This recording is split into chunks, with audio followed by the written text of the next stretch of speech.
Hi guys, welcome back to Trail Talk. I'm your host, Aaron Shimmons. Thanks for coming back to our trail and ultra running show. This episode is the Barkley wrap up. We were with you yesterday for the Barkley debrief, going through what we knew about the race so far. Barkley has now finished, and we need to wrap up everything we've learned about the race, everything that we've pieced together from reports and tweets and messages coming out from athletes now that it's all over. So joined once again by Chrissy and Troy to dig into that. But before we get there, let's just shout out the sponsors, xmiles.co.uk for all the nutrition stuff, powders, recovery drinks, bars, you name it. Use the discount code listed down below and support the show by supporting our sponsors. And also GOREWEAR.com, discount on screen, amazing gear. You know it's amazing gear. And the spring summer 25 colours are absolutely amazing. So check them out, use the code, and it lets them know that, Trail Talk fans, Trail Talk followers are using the discount code. But without any further delay, let's go talk about Barkley. Hi guys, welcome back. Troy and Chrissy, we're doing the Barkley debrief, the end of Barkley. Barkley's over for another year, and boy did it go very quickly. It just feels like we were about to get started, but now we've got to wrap things up. So 40 starters, no finishers, one fun run, and a few other stories along the way. So let's start it off maybe with like the weather. Like the weather really turned and it decimated the field as well on the second day of what was left of it. So Troy, what was your kind of takeaways from what we saw through Thursday or through Wednesday, Thursday? I mean, it was hot. I mean, I know like our weather is similar to Frozen Heads. I'm here in Asheville, and like it was hot like yesterday afternoon. Like it was in the 70s here. And so I could only imagine what that was like. But I know it got cold. I mean, I don't think it got as cold as forecasted. I know it started to rain.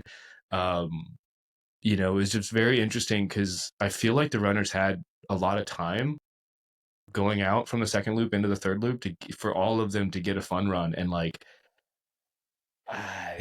Barkley did what it does. It freaking ate people alive this year in a real way. Apart from the fact that it would have been nice to follow it a bit longer, I'm kind of happy that Barkley has bit back because it throws the kind of the air of mystery into next year again. And we're going to be all hyped for next year and what can happen. Barkley's back.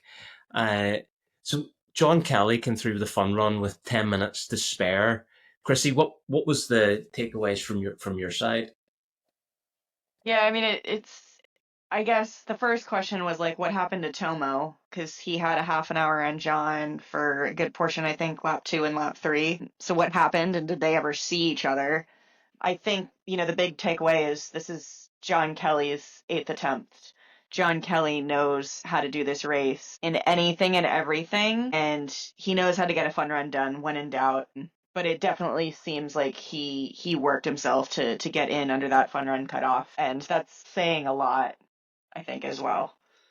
Yeah, so we had four runners finish Loop 2, John, Tomo Ihara, Maxime, and Sebastian. And all of those guys, bar John, either got timed out or I think in Tomo's case, got lost and come back well after the cutoff for starting the next loop. So I do have a contact on the ground there who's friends with John Kelly's family, and the report out of Frozen Head was that Laz added two climbs into a route which was quite similar to last year's route. So these two extra climbs is essentially an extra 2.5+ hours of hiking, running, whatever way you're going to split it, but no extra time to do that. And whenever you think about the 8.5, 8 something hours of a loop one last year, and then the extra time it was taken this year of like 11 hours nearly for a loop, that kind of explains it with these two extra climbs. So, Troy, Laz is back in the Barkley.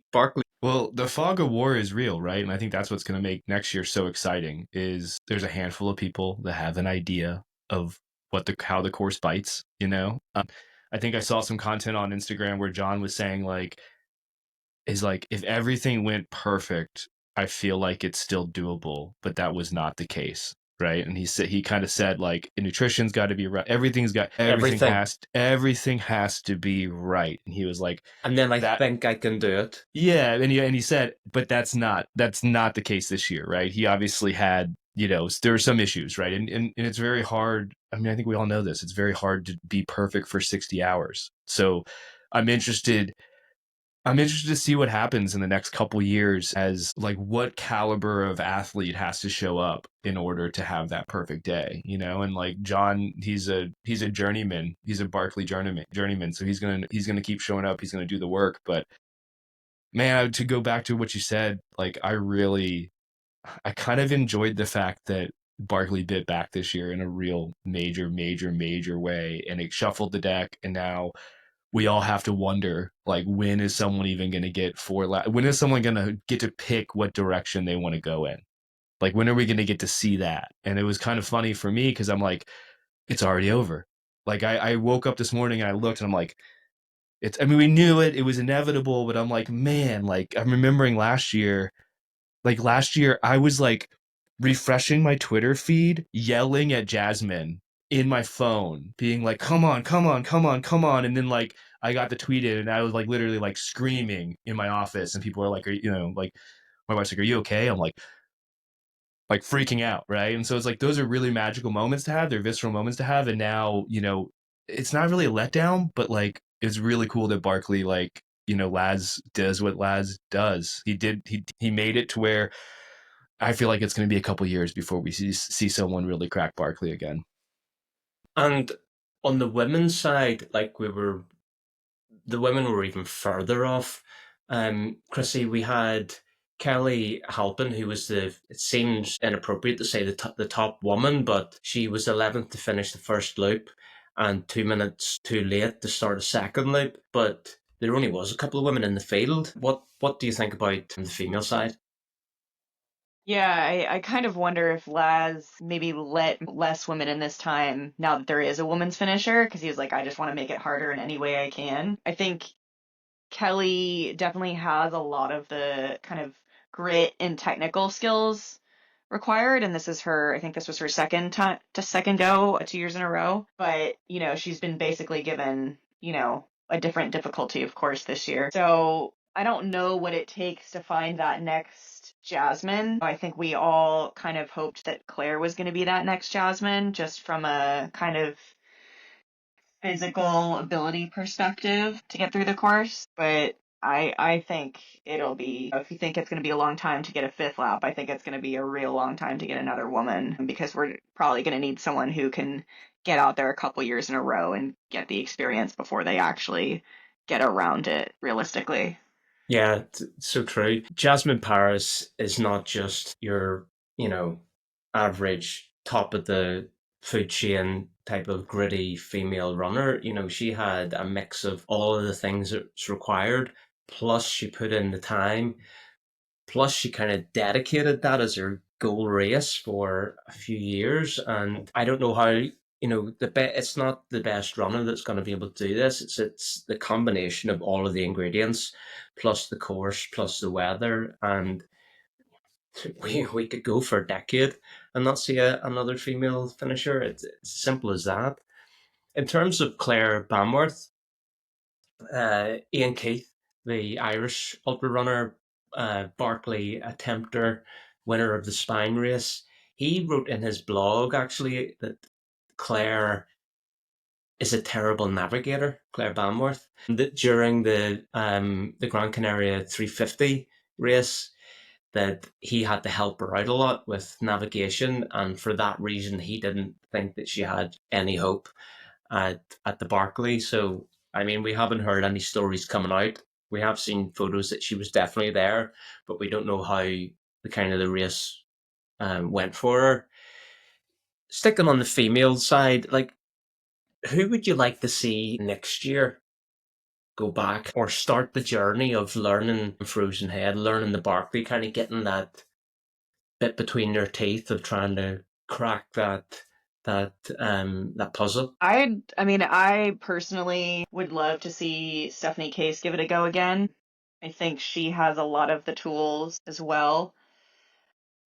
Honestly, from an American side, I don't know maybe who has the tools. I feel like you usually have a better key in on maybe a few of the European women who are really into the kind of orienteering circuit that would be really well set up. Yeah, I just don't see anybody, out there that's gonna, you know, be able to even attempt to finish or has an interest in going down that route. But, I think, who knows? We'll yeah, I come think around to that's the next year thing. and we'll be able to speculate on two or three more women that turn up at Frozen Head and think that they've got what it takes to even try and experience it. Troy, I want to come to you about Max King. We heard that Max got 3 books and then he blew out his knee. And whenever I heard this on a reel on Instagram, I just thought, oh, should have mentioned that in the previous show that if something was going to take Max out, it was potentially going to be something like a niggle, a knee, an ankle, something like that. So, what do you think of the massive uh, failure on I, I'm, on I'm, Max's side at the Barkley? Like 3 books is not anything to be proud of. yeah, and big letdown, right? I mean, obviously you got to show up and kind of get a lay of the land. I'm sure it either galvanized him to come back, or Max is like, yeah, I'll never come back. He's like, he got one taste of Frozen Head. He's like, yeah, I'm done. Like, that was fun. I got 3 books. Pity party for me. I mean, it's unfortunate, and like, Max is really good at what Max does, and he does have that elite mindset where, like, if he's not in the hunt, it's like you got to pull the plug and like save yourself for another day, right? So he definitely wasn't, he's not the type of athlete to me that's just gonna like gut out like a blown knee to kind of get the first lap done, right? It just doesn't make any sense. I will say, like, just a huge disappointment, because I was like really hoping, like I said yesterday when we were recording, like I was really hoping that it would be like the John and Max show for a couple laps, if I'm being, honest about it. But it's not how it turns out, and that's kind of, I mean, that's Barkley for you, right? And like, I will say the reason why there was a nice long pause when you ask about like a female that could show up and give the Barkley a go, I was like, I'm racking my brain and I can't think. I mean, I don't want to be like Courtney DeWalter, right? But she's had a taste of it and she ain't coming back. And like, Barkley is one of those races that you have to dedicate yourself to and be okay with permanent failure. And if you're an elite at the top of your game, there's like, I don't want to say there's no reason to come to Barkley, but like, what, you're going to dedicate like 4 or 5 years of your career for like what could be a nothing burger, and you could be doing other things to like solidify where you sit in trail and ultra running. So it's interesting. I'm interested to see what the next, you mentioned it could be a decade before a female shows up and really gives it a go. It could, if we see weather patterns like we've seen in the past, I know I'm going on a tangent about Max, like it could be a decade before we see another male finisher based on like what I saw of some people who have a lot of experience on the course not really being able to put it together on like not a terrible weather window. So Yeah, it does feel though that Laz has the balance. He has to have that perfect balance to keep the event interesting, to keep it in the news. He is has backed away from the RD position. I forget the name of the new guy that's come in. Laz is obviously still there, but Laz is part of the mystery around the Barkley, and it's his creation. And I think for it to continue after Laz, there needs to be several more years, I think, of interesting, mysterious, hyped up events that generate, basically, like, it's one of these events that generates news outside of our sport. Wanted to bring in Sebastien Reichon, the French guy, Tour de Glacier winner in 2023. I feel like Sebastian is someone that's gonna keep coming back. I feel like he's got a real desire um to just keep coming back to the Barkley and giving it some. And with spending some time with Maxine this race, the two of those, you could see them try coming back again next year. Chrissy, maybe you could chime in on that. Yeah, I mean, I think the kind of disappointment for him will be that he came so close to a fun run In some ways he came in, I think it was 2 minutes before the cutoff, but he hadn't completed the loop. He hadn't gotten all the books. And so I could definitely see both of those men being very hungry and having gained, a lot more experience this year that'll be required to, go back and push further again. Yeah, I think he probably thought I got so close last year and now come back this year and so far away. So he needs to come back next year. I mean, they've got to tease him with at least a fun run to to keep the interest alive. What do you think about this one, Troy? It kind of makes me wonder, do they pull one of those climbs back? It's this is kind of was a testing year, right? And for Sebastian, like, he had a really good run at it last year. Obviously, like, no one had a good run at it this year, right? This was like a back to the learning phase. So I think he'll be intrigued to come back. I think this is the kind of challenge that suits him, that he wants to try to like put his stamp on. But it kind of the question I have is, like, in 2026 edition, do they kind of alter it? Do they pull it back a little bit? Is there like a give and a take that happens over the next couple iterations of this, going back to what you said about you got to keep it relevant. So you can't have it so hard that it's unattainable. And maybe Laz realizes, like, I've kind of, I pushed it over the edge just a little bit, and maybe they draw it back a little bit. And, like, to your point, there's a lot more fun runs next year, and maybe a loop 4 or possibly a loop 5. But I mean, that's the kind of thing I think we all want to see as people that are watching this from outside, is like the drama of getting really, really close and not succeeding, or the drama of getting really, really close and succeeding, not the, like, 40 hours into a 60-hour race, then it's basically all called off because, like, the course just literally chewed people up and spit them out quicker than they could even figure out what was going on. Maybe we could just have a think here about what would we like to see at next year's race. I think Laz picks a start time based on looking at the weather and whether, is the weather mild? Okay, let's make them run more in the dark. That'll slow the loop time down. I think that's one of the factors. But I think you're right, Troy. Like, where does he go with the course? I think we could maybe suggest that last year's course was potentially too easy in combination with fair weather, and that's why we got so many finishers. But there are things that Laz has in his control to play with. Chrissy, what do you think would make it more exciting next year? I mean, we need more. we need more runners to get into the past the fun run. We definitely do. We definitely need the race to go longer. Even if it's just one person, we need to be able to watch it for more than a day and a half, 2 days. But I hesitate to think that Laz is going to pull back. That's just not who he is. He does not care about having a finisher. In fact, he wants to make it at that border of impossible. And we've had a trend of years of where everybody's been gaining knowledge and teaming up and getting better at the iterations of the courses that he has. And after last year's, kind of insane finishing rate in the first woman, he's got to be like, oh, we've gone too far. It's, so I could see a couple years of learning on a course similar to this to really kind of bring it back to that Barkley mystique. Is that what we want? Not necessarily, but that's probably what Laz wants. And we don't really get a say because, again, he does not care what anybody else thinks. Yeah, totally.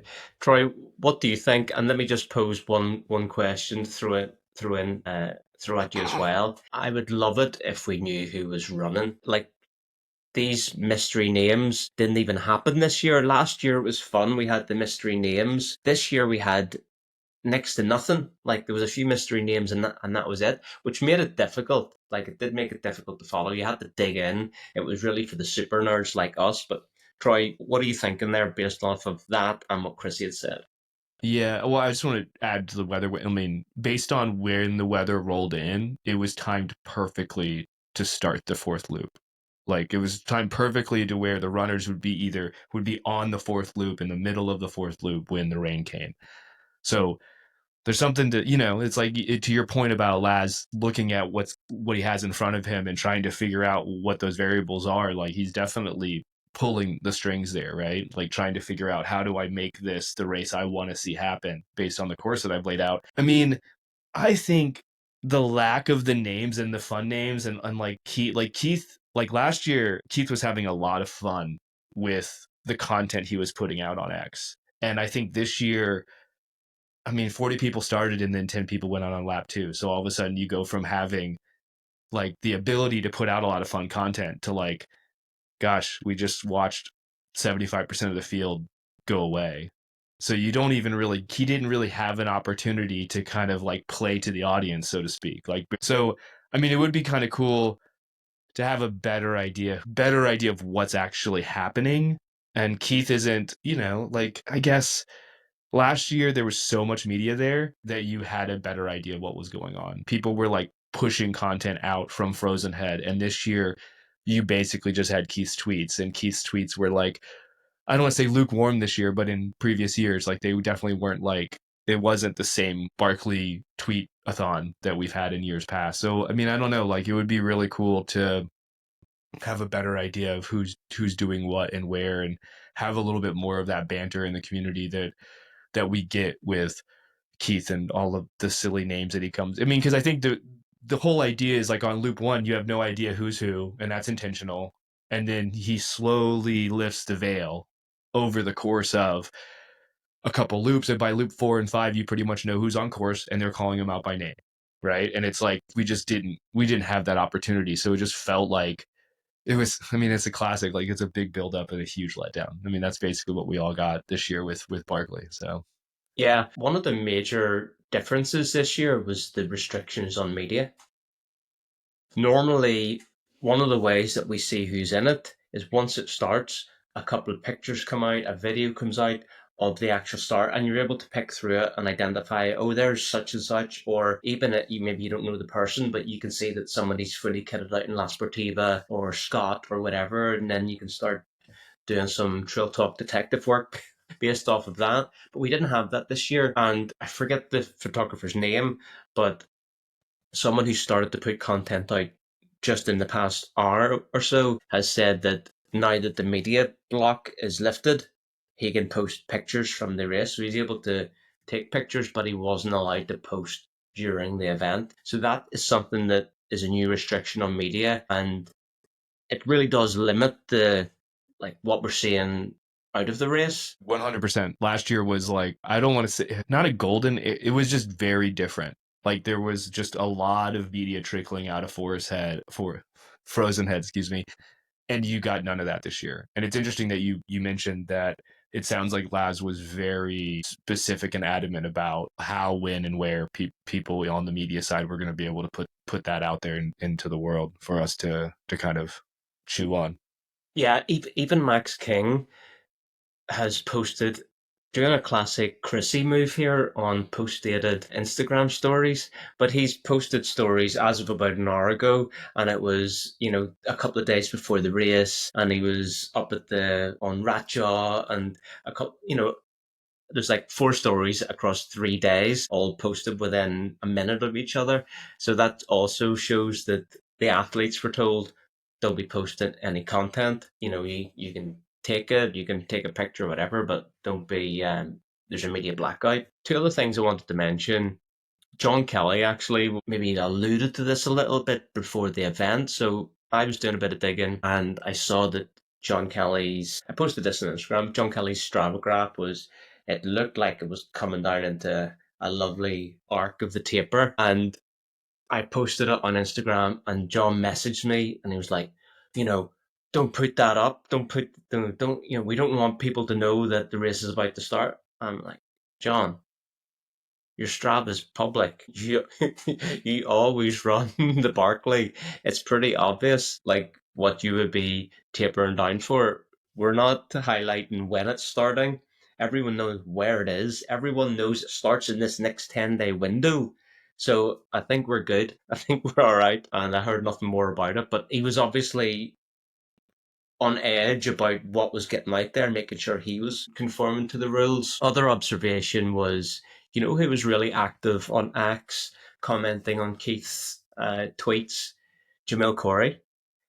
I think like Jamil's sitting back going, I wish I was there. So I think we're going to see Jamil back next year. Yeah, well, one of my favorite April Fool's joke was the Jamil and oh my gosh, I'm like having a brain.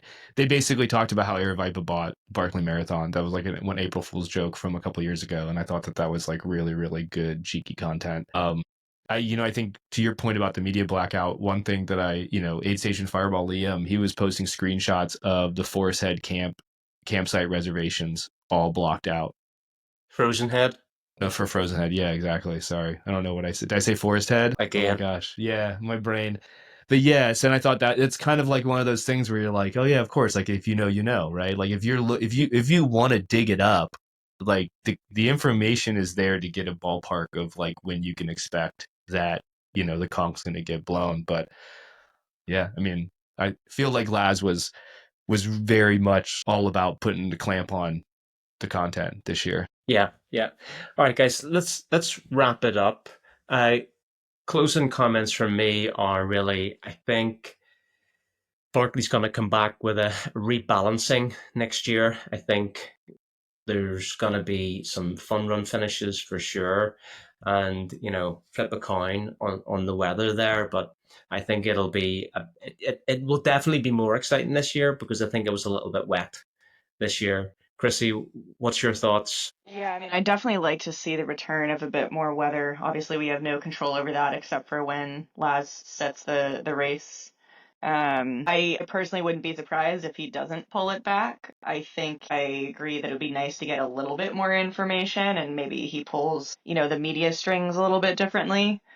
But I think we're back in the area of just like Barkley mystery, and I'm kind of into it. Yeah, look, if you look at the times, he could make that course an hour easier per loop, and it would still like be very, very difficult to get all loops completed. Yeah. Absolutely. I think it was too far this time. Troy, bring it home. Well, I've got family in Knoxville, and I get the only thing I have to say is next year I'm planning a trip to go see the in-laws so that I can steal the car and go disappear into Frozen Head for hopefully more than 2 days.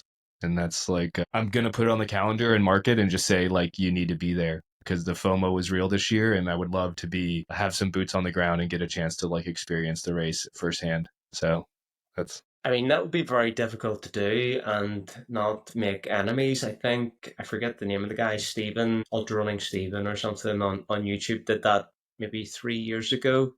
He lives in the wider area. I think it's a few hours drive away, but he turned up and did video and stuff, and there was a lot of backlash because it was, it wasn't the dumb thing. It was against the rules of the course. He was out on the course, like putting content out of the actual what it looked like underfoot. Like we don't know that. That's not my plan. My plan is just to show up and watch experience, right? Like I'll like turn the phone off and leave it in the car. You know what I mean? So maybe I'll reach out to John and see if he needs crew support.